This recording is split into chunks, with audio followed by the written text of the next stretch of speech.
Evening everyone. Finance से हमको सबको ही डर लगता है। आप में से कितने लोग फाइनेंस मैनेज करते हैं अपने बिजनेस में? Very good. और कितने लोग एक्टिवली फाइनेंस में इन्वॉल्व होकर डिसीजन मेकिंग में रहते हैं, कंट्रीब्यूट करते हैं? तो आज का जो अपना सेशन है ना, मैं पिछले 16 साल से रियल एस्टेट फाइनेंस में हूँ। मैंने 10,000 करोड़ के ऊपर फाइनेंसिंग की हुई है। और मैंने जो गलतियां देखी है कि जो टिपिकली एक रियल एस्टेट डेवलपर गलती करता है, उसको मैंने कोशिश किया हुआ है समराइज करने की इन 10 सिंपल रूल्स। तो I promise you session interactive करेंगे, सिंपल रखेंगे एंड हम लोग बात करने की कोशिश करेंगे। सो हमको टिपिकली ऐसा गलत फहमी होती है कई बार कि रियल एस्टेट जो गेम है ये कहीं ना कहीं डिजाइन और स्ट्रक्चर का गेम है, कंस्ट्रक्शन और सेल्स का है, मार्केटिंग का गेम है। बट मैं आपको बोलूंगा कि रियल एस्टेट सिर्फ एक बिजनेस है कैश फ्लो मैनेजमेंट का। अगर आज आप देखेंगे कि हम लोगों के लिए अगर हमको कोई प्रपोजल चाहिए तो उसके लिए ब्रोकर्स हमारे पास में लैंड की अच्छी अच्छी डील्स लेके आ जाते हैं। लाइजनिंग साइट पे बहुत अच्छे आर्किटेक्ट्स रहते हैं, लाइजनिंग आर्किटेक्ट्स, जो कि अप्रूवल्स ला के दे देते हैं। टर्न की बेसिस के ऊपर कॉन्ट्रैक्टर्स आके पूरा प्रोजेक्ट कंप्लीट कर देते हैं। सोल सेलिंग एजेंट रहते हैं जो कि हमारा पूरा माल बेच के दे देते हैं। तो एक डेवलपर का एक्चुअल में क्या रोल बचता है? वो रोल बचता है कैश फ्लो मैनेजमेंट का। तो real estate is a game of cash flow. अगर आपने इस चीज पे मास्टरी कर दी तो आपके लिए पूरा बिजनेस इजी हो जाएगा। अभी ना मैं थोड़ा सा बेसिक में जाऊंगा। हम लोग कभी भी कोई बिजनेस करते हैं तो उसके दो सिंपल ऑब्जेक्टिव होते हैं। एक होता है कि हमको बिजनेस करके प्रॉफिट कमाना है, और दूसरा होता है कि हमको बिजनेस करके वेल्थ क्रिएट करने की है। ठीक है, इन दोनों ऑब्जेक्टिव्स को छोड़ के फाइनेंस की फील्ड में बिजनेस का कोई तीसरा ऑब्जेक्टिव नहीं होता है। तो अगर आप बिजनेस में हैं तो एक तो आप प्रॉफिट कमाने के लिए हैं या फिर आप वेल्थ कमाने के लिए है। अब हम लोग टिपिकली जो अलग अलग टाइप के बिजनेस मॉडल्स रहते हैं रियल एस्टेट में, थोड़ा सा वो इवेल्युएट करने की कोशिश करेंगे और समझने की कोशिश करेंगे कि इसमें हमारा प्रॉफिट बढ़ रहा है, किसमें हमारा वेल्थ बढ़ रहा है। तो एक टिपिकली बिजनेस का मॉडल होता है जिसके अंदर हम लोग लैंड ट्रेडिंग करते हैं कि हम लोग लैंड एक्वायर करेंगे, उसके अंदर अगर कुछ लिटिगेशन रहा, कुछ कॉम्प्लेक्सिटीज रही तो उसको रिजॉल्व करेंगे, फिर लैंड जब तैयार हो जाएगी तो उसको बेच देंगे, जिसको टिपिकली हम लोग लैंड ट्रेडिंग भी बोल सकते हैं। फिर एक बिजनेस होता है कंस्ट्रक्शन एंड सेल्स का, जिसमें आप टिपिकली अपने काफी सारे जो रेसिडेंशियल प्रोजेक्ट्स रहते हैं उसको डाल सकते हैं, जहां पर आप लैंड एक्वायर करते हैं, अप्रूवल लेके आते हैं, प्रोजेक्ट लॉन्च करते हैं, माल बेचते हैं, कंस्ट्रक्शन करते हैं और पैसा कमाते हैं, और उसके बाद में वापस दूसरी लैंड खरीद लेते हैं। तो ये हो गया अपना रेसिडेंशियल सेल्स वाला बिजनेस। एंड तीसरा बिजनेस होता है जो कि हमारा रेंटल एसेट वाला बिजनेस हो गया, जिसके अंदर समझ लीजिए आप कमर्शियल प्रॉपर्टी डेवलप कर रहे हैं, तो आप लैंड एक्वायर करते हैं, सिमिलरली कंस्ट्रक्शन करते हैं, पर कंस्ट्रक्शन करने के बाद में पूरा माल बेचते नहीं है, अपने पास में कुछ रखते हैं, उसको लीज पे चढ़ाते हैं, एलआरडी लेते हैं और एसेट्स क्रिएट करते हैं। तो बिजनेस में आपको समझने की बहुत ज्यादा जरूरत है कि हम लोग बिजनेस क्यों कर रहे हैं, बिकॉज कई सारी क्लैरिटी हमको यहां से आती है। रेसिडेंशियल और कमर्शियल का जैसे मैंने डिफरेंस बताया था कि मैं बोलता हूं residential is a treadmill business. इसमें कंटिन्यूअसली आप ट्रेडमिल पे रहते हैं। आप क्या करेंगे, पहले 2 लाख 3 लाख स्क्वायर फीट का प्रोजेक्ट लॉन्च करेंगे, उसको लॉन्च करके बेचेंगे, कंस्ट्रक्शन करेंगे, पोजीशन देंगे, फिर वहां से जो पैसा आता है वापस उससे आप 4 लाख स्क्वायर फीट का प्रोजेक्ट कर लेंगे। और ये साइकिल आपकी चलती रहती है जब तक कि एक आधे प्रोजेक्ट में आपकी गाड़ी अटक नहीं जाए। Commercial on the other hand, जिसके अंदर आप प्रॉपर्टीज क्रिएट करते हैं बट बेचते नहीं, उसको लीज पे चढ़ाते हैं, लीज रेंटल डिस्काउंटिंग का लोन लेते हैं और वो एसेट्स को ओन करते हैं। अभी डेवलपर्स कई बार मैंने देखा हुआ है, बाय एक्सपीरियंस मैंने समझा हुआ है कि डेवलपर्स कभी कभी बिजनेस, वेल्थ क्रिएशन, प्रॉफिट को गलत समझते हैं। उनको लगता है कि मैंने शायद ज्यादा प्रोजेक्ट्स कर लिए तो मैं ज्यादा सक्सेसफुल हो गया, या मैंने बहुत माल बेच दिया, मेरे को बहुत सारा कस्टमर का पैसा आ गया तो शायद मैं सक्सेसफुल हो गया, या मेरा एरिया अंडर कंस्ट्रक्शन कितना है कि मैं 1 करोड़ स्क्वायर फीट का काम कर रहा हूं, 50 लाख स्क्वायर फीट का काम कर रहा हूं, कई बार वो लोग इसको पैरामीटर बना देते हैं अपने सक्सेस की, जो कि सही नहीं है। अल्टीमेटली जो आपको मैंने पहले बताया, profit maximisation and wealth maximisation, these should be your two objectives. Biggest wealth management mistake क्या होती है इसके अंदर, कि हम लोग जो पैसा लगता है, पैसा कमाते हैं रियल एस्टेट से, अगर हम लोग अभी रेसिडेंशियल की बात करें तो हम लोग पूरा के पूरा पैसा वापस री इन्वेस्ट कर देते हैं बिजनेस में। इवन जब आप रियल एस्टेट रेसिडेंशियल कर रहे हो तो आपने रेगुलर बेसिस पे ये कोशिश करनी चाहिए कि यार मेरा एसेट कॉलम, मेरा एसेट साइड कितना स्ट्रांग हो रहा है, कौन से ऐसे एसेट्स में क्रिएट कर रहा हूं जिससे मेरे को रेगुलर कैश फ्लो आ रहा है। ये जो आपको मैं सिंपल शब्दों में समरी बताऊंगा, बिलीव मी, मैंने जितना अभी तक 16 साल का एक्सपीरियंस लिया हुआ है, इसके अंदर मैंने देखा हुआ है कि बड़े बड़े बिल्डर ग्रुप्स जो थे, पहले थे, बहुत सक्सेसफुल थे, आज शायद उनको एग्जिस्टेंशियल क्राइसिस चल रही है, उन्होंने क्या क्या गलती की थी, उससे मैंने ये 10 सिंपल रूल्स निकाले हुए हैं। अगर आप इन 10 रूल्स को फॉलो करेंगे तो शायद आपके बहुत बड़े बड़े एक्सीडेंट्स जो बिजनेस में होने वाले हैं वो शायद आप अवॉइड कर सकते हैं। तो लेट्स डाइव इनटू इट। और कभी भी आपको ऐसा लगा ना कि यार इस पॉइंट के ऊपर मेरे को और समझने की इच्छा है, तो let's not wait till the end of the session, आप हाथ उठाइए, let's have a conversation rather than having a lecture. The first rule which I see is don't invest out of desperation. यानी कि क्या, आप सिर्फ बिजनेस करना है, सिर्फ प्रोजेक्ट करना है, इसके लिए प्रोजेक्ट्स अक्वायर मत करिए। कई बार ऐसा हो जाता है कि हमारे पास में ब्रोकर आता है, वो बोलता है सर ले लीजिए, ये वाली डील है, वो वाला ऑलरेडी डेवलपर बात कर रहा है, वो जेवी रेशो 45 देने के लिए तैयार है, आप 40 पे अटके हैं, 45 दे दीजिए, प्रोजेक्ट ले लीजिए।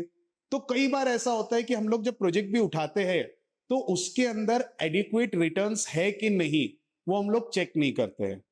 And believe me, real estate एक रिस्की बिजनेस है। इसके अंदर एक्विजिशन की रिस्क होती है, इसके अंदर अप्रूवल की रिस्क होती है, सेल्स की रिस्क होती है। तो इतनी सारी रिस्क वाला जब आप बिजनेस कर रहे हैं तो उसके अंदर एक बेयर मिनिमम रिटर्न अगर आपको नहीं मिल रहा है प्रोजेक्ट से, तो आपने वो प्रोजेक्ट नहीं करना चाहिए। जबरदस्ती का लिया हुआ प्रोजेक्ट, सिर्फ काम करना है करके प्रोजेक्ट लिया हुआ, कई बार हम लोग को तकलीफ में डाल देता है। तो इसीलिए don't invest out of desperation, only if the project is generating adequate returns which justifies. तो आपने अपना खुद का फॉर्मूला बना देना चाहिए कि यार प्रोजेक्ट के अंदर मेरे को 25% प्रॉफिट होना चाहिए, 30% प्रॉफिट होना चाहिए, और तभी मैं प्रोजेक्ट करूंगा। सिर्फ इसलिए प्रोजेक्ट नहीं करना चाहिए कि यार मेरे पास में बोलने के लिए सिर्फ अब 2 प्रोजेक्ट है और मेरा फ्रेंड तो 4 प्रोजेक्ट लेके कर रहा है। Second lesson to learn is don't put all your eggs in one basket. मतलब क्या, समझ लीजिए आपके पास में एक कॉर्पस है, कुछ पैसे का सम है, आपको प्रोजेक्ट अक्वायर करना है, तो आप कोशिश करिए कि आप पूरा के पूरा पैसा 1 या 2 प्रोजेक्ट पे नहीं लगाए। आपने कोशिश करना चाहिए कि मेरी जो रिस्क है वो मैं अक्रॉस मल्टीपल प्रोजेक्ट्स करूं, ताकि एक प्रोजेक्ट के अंदर कुछ प्लस माइनस हो भी गया तो भी मेरे ग्रुप के ऊपर एग्जिस्टेंशियल क्राइसिस नहीं आएंगे करके। तो don't put all your eggs in one basket, try and have multiple projects. से फॉर एग्जांपल आपके पास में 25 करोड़ रुपए है, तो rather than investing entire 25 crores in one project, if you can do 2 projects, तो आपका रिस्क स्प्रेड हो जाता है। कई बार हमने ऐसा देखा है कि आप छोटे छोटे प्रोजेक्ट्स कर रहे हैं एंड सडनली एक बहुत बड़ी अपॉर्चुनिटी आपके पास में आती है। जैसे समझ लीजिए आज तक आपने टोटल एरिया अंडर कंस्ट्रक्शन किया हुआ है 15 लाख स्क्वायर फीट का, तो जो नेक्स्ट प्रोजेक्ट आता है वो इटसेल्फ अपने आप में 10 लाख स्क्वायर फीट का आ जाता है, जिसका ना आपको एक्सपीरियंस रहता है, ना हैंडल करने के लिए आपके पास में उसका कैपिटल रहता है, तो भी आप उस प्रोजेक्ट में चले जाते हैं। तो आपने ऐसा नहीं करना चाहिए। आपने देखना चाहिए कि जिस कैपिटल लेवल पे मैं ऑपरेट कर रहा हूं, I should have more than 2-3 projects so that my risk is spread across many projects, and एक प्रोजेक्ट का फेट मेरा फेट नहीं डिसाइड करेगा। Don't let your investment die, so simple. अपने इन्वेस्टमेंट को अटकने मत दो। कई बार हम लोगों को ऐसा बोलते हैं कि यार रियल एस्टेट के अंदर जो प्रॉब्लम्स आती है वो डाइवर्जन ऑफ फंड से आती है, कि डेवलपर्स अपना पैसा लेके दूसरी जगह डाइवर्ट कर देते हैं और उसकी वजह से वो भी प्रॉब्लम में आ जाते हैं और लेंडर्स को भी प्रॉब्लम में लेके आते हैं। बट हमने जो सीखा है, आपकी प्रॉब्लम शुरू होती है जब आपने कहीं पर इन्वेस्टमेंट किया किसी लैंड में और वो लैंड क्लियर ही नहीं हो रही है, वो लैंड अटक गई है। तो इस टाइप का जब सिचुएशन आता है तब आपने ध्यान देना चाहिए और टाइमली एग्जिट करना चाहिए। और अगर आपका कोई एसेट कैश फ्लो जनरेटिंग नहीं है तो उसके ऊपर आपने ज्यादा ध्यान देना चाहिए कि यार इसको मैं कैसे क्या काम पे लगाऊं। Close your financing before you start, इसको फाइनेंशियल क्लोजर कहते हैं फाइनेंस की लैंग्वेज में। इसका मतलब क्या है कि प्रोजेक्ट में लगने वाला जितना भी पैसा है आप प्रोजेक्ट का काम शुरू करने के पहले उतना अरेंज कर दीजिए। कई बार क्या होता है कि डेवलपर प्रोजेक्ट चालू कर देता है, पूरा लैंड का पेमेंट अरेंज नहीं होता है, अप्रूवल के लिए पैसा नहीं रहता है, शुरुआत के कंस्ट्रक्शन जो डेवलपमेंट रहता है साइट ऑफिस वगैरह वगैरह के लिए, and then they start the project. उसमें क्या होता है कि आप ऑलरेडी कुछ इन्वेस्ट कर चुके हो पर आपके पास में पूरा पैसा नहीं है वो प्रोजेक्ट कंप्लीट करने के लिए। आप जब वैसे बीच में वाली स्टेज में रहते हो और तब प्रॉब्लम में रहते हो फाइनेंशियली, और तब आप किसी को अप्रोच करने की कोशिश करते हो कि यार हमको फाइनेंस की जरूरत पड़ेगी, so then you face problems, then you start borrowing at higher rate. तो ऑलवेज इंश्योर कि आपने एस्टिमेशन करना चाहिए पूरे प्रोजेक्ट कॉस्ट का, कि मेरे को लैंड में टोटल पेमेंट कितना लगने वाला है, फिर प्रोजेक्ट चालू होगा उसके पहले मेरे पास में अप्रूवल में कितना पेमेंट लगने वाला है, मेरे को वहां पर क्या बेसिक साइट डेवलपमेंट करना पड़ेगा, बाउंड्री वॉल बनानी पड़ेगी, सेल्स ऑफिस बनाना पड़ेगा, और उसके बाद में मेरे कैश फ्लोज चालू होने वाले हैं। तो यू शुड ऑलवेज इंश्योर कि आपके पास में सफिशिएंट फाइनेंशियल क्लोजर है before you start the project. Good debt is good business. अभी कई बार ऐसा होता है कि डेट का नाम सुनते ही कुछ लोगों को डर लगता है कि नहीं यार हमको लोन नहीं लेने का है, but there is good debt and there is bad debt. What is good debt? Good debt is something which is self liquidating. मतलब क्या, अगर आप ऐसा पैसा उठाते हो जो कि उसी प्रोजेक्ट के कैश फ्लो से वापस होता है, आपको उसके लिए अलग से टेंशन लेने की जरूरत नहीं होती है, तो उसको मैं गुड डेट बोलता हूं। यानी आपने पैसा उठाया और पैसा उठाने के लिए आपने वो पैसा किसी प्रोजेक्ट में लगाया और वो प्रोजेक्ट के कैश फ्लो से वापस आपने लोन को वापस कर दिया, so then it is a good debt. कई बार हम लोग क्या करते हैं, हम लोग एसेट्स का वैल्यू देख के फाइनेंसिंग उठा लेते हैं कि अरे मेरी तो एसेट 50 करोड़ की है, इसके अगेंस्ट तो मैं सिर्फ 5 करोड़ ले रहा हूं, तो ये बुरा डेट कैसे हो सकता है? वो भी डेट आपके लिए बुरा हो सकता है। आपने जो ध्यान में रखना है कि ये पैसा कहां से वापस होने वाला है, वो मैं लोन लेने के पहले आइडेंटिफाई करूं और फिर फाइनेंशियल डिसिप्लिन रख के ये पैसा वहीं से ही वापस करूं। अगर आप इस टाइप का फाइनेंसिंग उठाते हो, इस टाइप का लोन उठाते हो, तो वो आपके प्रोजेक्ट को कभी भी भारी नहीं लगेगा और आपको वो लोन ऑटोमेटिकली रिपे हो जाएगा। आपको पता रहना चाहिए, आपको बिजनेस अपना नंबर से कंट्रोल होना चाहिए, और सच्ची में ये इतना मुश्किल नहीं है। आप कोई भी प्रोजेक्ट कर रहे हैं तो उसकी आज की स्टेज आप सिर्फ और सिर्फ एक नंबर से पता कर सकते हैं, और वो फॉर्मूला बहुत सिंपल है, future receivables minus future cost to be incurred. अगर आपने इस नंबर के ऊपर सिर्फ ध्यान रखा तो आपको पूरे प्रोजेक्ट की क्या कहते हैं सिचुएशन एक ही नंबर से मालूम पड़ जाएगी। यानी आपको क्या करना है कि भाई आपका जो सोल्ड है, जो सोल्ड पोर्शन है आपके प्रोजेक्ट का, उसमें जो माल बिका हुआ है उसमें से कितना पैसा आना बचा हुआ है, जो अनसोल्ड इन्वेंट्री है वहां से कितना पैसा आना बचा हुआ है, इसमें से आप खर्चा माइनस कर दीजिए कि इस प्रोजेक्ट के ऊपर मेरे को कितना खर्चा करना बचा हुआ है, और अगर उसके ऊपर ऑलरेडी कहीं डेट है तो कितना डेट मेरे को वापस करना है। ये एक नंबर अगर आप ध्यान रखेंगे तो आपको अपने पूरे प्रोजेक्ट की हेल्थ इस नंबर से मालूम पड़ जाएगी।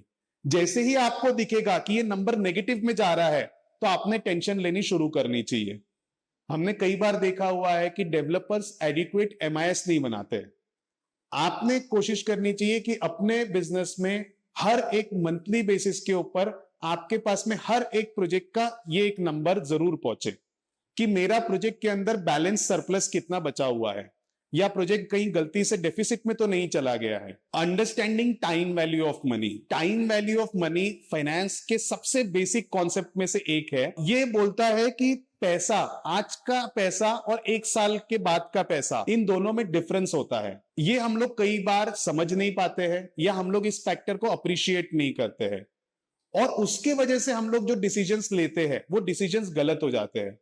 फॉर एग्जाम्पल, अगर आपने कोई रेट डिसाइड किया हुआ है कि यार ये प्रोजेक्ट के ऊपर मैं अपना जो पोर्शन है ये एक साल बाद में बेचूंगा और 16,000 रुपए में बेचूंगा, अगर आप वो एक साल बाद में 16,000 में बेचने वाले हैं और आज अगर आप उसको 14,500 में भी बेचते हैं, तो ये दोनों नंबर इक्वल होते हैं। And I am only assuming 10% cost of funds. अगर 20% आपकी कॉस्ट ऑफ फंड्स है, तो एक साल बाद में का 16,000 और आज का 13,000, इन दोनों की वैल्यू इक्वल होती है। तो ये कॉन्सेप्ट आपको समझना जरूरी है। कई बार ऐसा होता है कि हम लोग रेट पकड़ के बैठ जाते हैं कि नहीं, इसके नीचे तो मैं नहीं बेचूंगा, मेरे को तो इतना ही रेट चाहिए। बट अगर आप वो पैसा एक साल एडवांस कर लेते हो, तो आपको शायद उससे ज्यादा पैसा मिलेगा।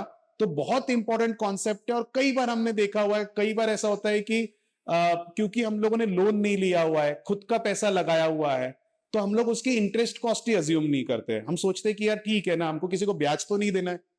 But time value of money and इसका डिसीजन मेकिंग पे इंपैक्ट बहुत क्रिटिकल होता है। आप अगर एक साल भी अपना कैश फ्लो एडवांस कर लो, तो आप एक्चुअली पैसा बनाओगे। आप याद रखिए, एक साल बाद का 16,000 और आज का 14,500, कितना डिफरेंस लगता है। अगर आपको मैंने बोला आज कि आपने 1,500 रुपए से डिस्काउंट देना है किसी को, तो आप बोलेंगे नहीं नहीं, इतना डिस्काउंट तो मैं दे नहीं सकता हूं। But at just 10% cost of funds, and normally developers की कॉस्ट 10% नहीं रहती है, ज्यादा रहती है। तो you should always consider that in decision making. Maintain cash flow discipline, again one of the most important lessons, कि कैश फ्लो का डिसिप्लिन रहना चाहिए। कैश फ्लो के डिसिप्लिन का मतलब क्या है कि जो पैसा जिस चीज के लिए बना हुआ था, वो पैसा वहीं पर यूज होगा। ऐसा नहीं है जैसे हमने समझ लो किसी बैंक को कमिट किया है कि हम आपका लोन ए प्रोजेक्ट से वापस कर देंगे, तो आपने ए प्रोजेक्ट में से कुछ पैसा निकाला और बी प्रोजेक्ट के लिए लैंड एक्विजिशन में लगा दिया। अगर आप प्रोजेक्ट करने के पहले डिसाइड करते हैं कि इस कैश फ्लो का यूज यहां पर होने वाला है, कितनी भी बड़ी अपॉर्चुनिटी आ जाए, तो भी आपको अपना डिसीजन चेंज नहीं करना है। कई बार क्या होता है कि हमारे पास में बहुत ल्यूक्रेटिव अपॉर्चुनिटी आ जाती है, ऐसा लगता है कि यार ये अपॉर्चुनिटी अगर आज हमने कैप्चर नहीं की तो ये हमारे हाथ से चली जाएगी। बट आपको वो डिसिप्लिन मेंटेन करना बहुत जरूरी है। अगर रियल एस्टेट कैश फ्लो का मैनेजमेंट का बिजनेस है और आप यही वाले गेम को ठीक से नहीं खेल रहे हैं, तो एक्सीडेंट्स तो होने हैं। Accelerate project timelines. तो हम लोगों को क्या करना है, जैसे हमने रेसिडेंशियल में देखा कि रेसिडेंशियल में हम लोग ट्रेडमिल पे भाग रहे हैं, एक प्रोजेक्ट करेंगे, वहां से प्रॉफिट कमाएंगे, फिर वो प्रॉफिट से दूसरी जमीन खरीदेंगे। तो अगर आप किसी प्रोजेक्ट की टाइमलाइन शॉर्ट कर पाए, so that is very important, that will work in your favour. मतलब क्या है कि आपको समझ में आ गया कि अब ये मेरा प्रोजेक्ट सेल्फ सस्टेनेबल हो गया है, इसमें जितना मेरे को बुकिंग चाहिए था 70-80% बुकिंग हो गया है, 30-40% कंस्ट्रक्शन हो गया है, अब कस्टमर का पैसा आएगा, ऑटोमेटिकली प्रोजेक्ट कंप्लीट होने वाला है। So then you should start planning for the next project, because नया प्रोजेक्ट लॉन्च करने के लिए हमको टिपिकली 1.5 से 2 साल लगता है। अगर ईसी का प्रोजेक्ट है तो उसमें 1.5 साल 2 साल लग जाते हैं। एक्विजिशन करनी है, डिजाइनिंग करनी है, फिर फाइल सबमिट करनी है अप्रूवल्स के लिए, और फिर जाके प्रोजेक्ट लॉन्च होएगा। तो अगर आपको अपने अभी के प्रोजेक्ट में और नेक्स्ट के प्रोजेक्ट में टाइमलाइन आप कम कर पाए किसी रीजन से, so that is very advantageous. And the last lesson is always focus on creating assets and income stream. सिर्फ और सिर्फ ज्यादा प्रोजेक्ट्स करने के पीछे मत पड़िए, बिकॉज ये एंडलेस साइकिल है।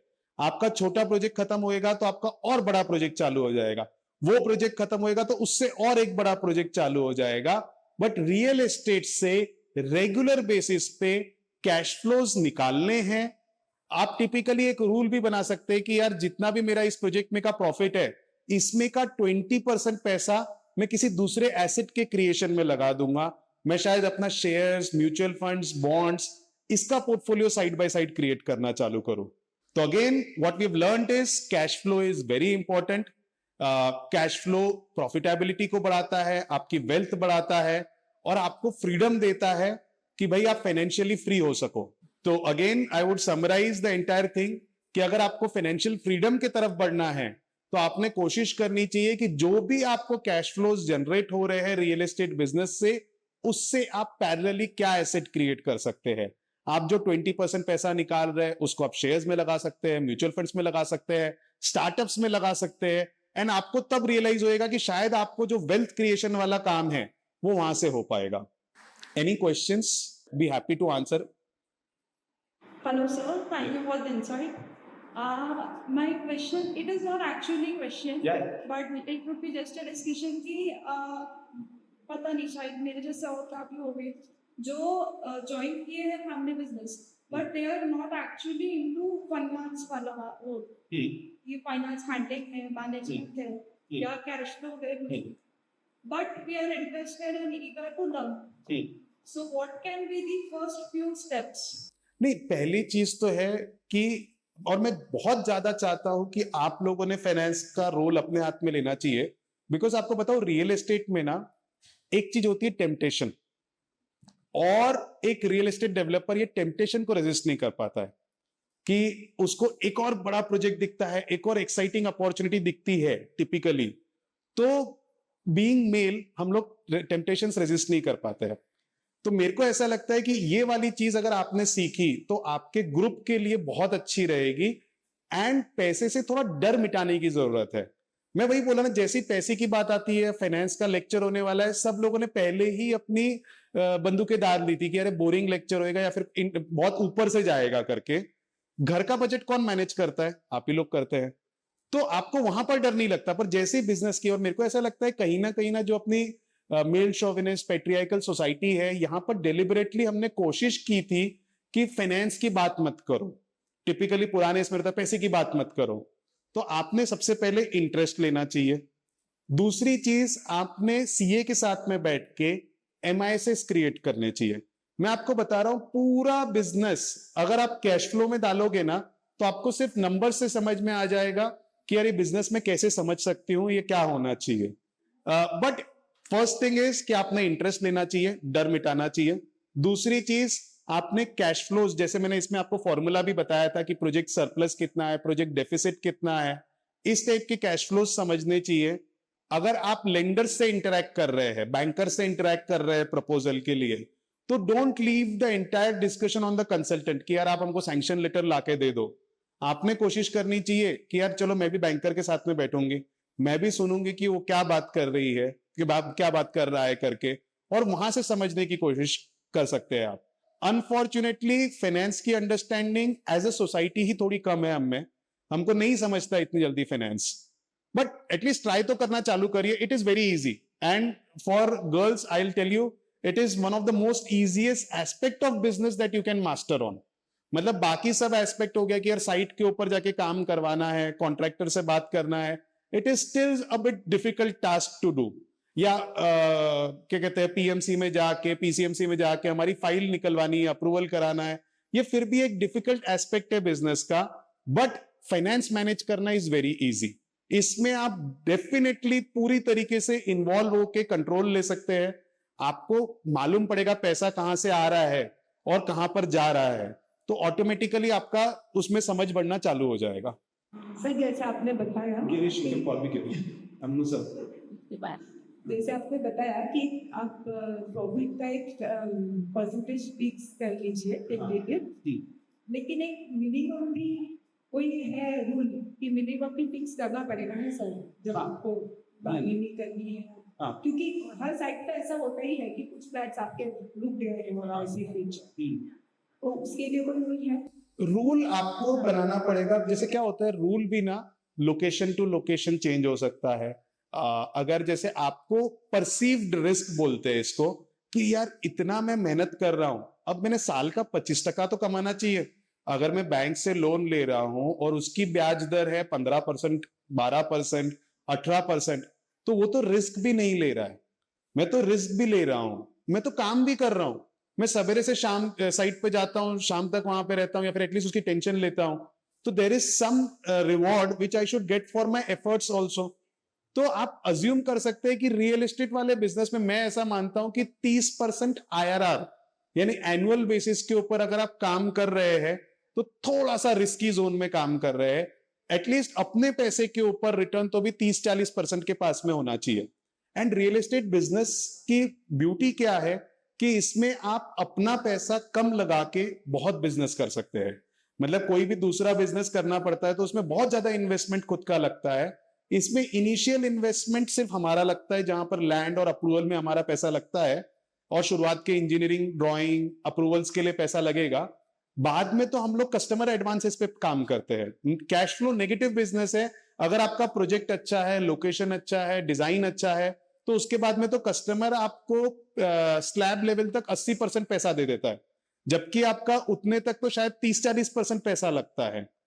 तो अगेन अपने खुद के पैसे पे 30-40% अगर आपको साल का नहीं मिल रहा है, तो आपने शायद अवॉइड करना चाहिए।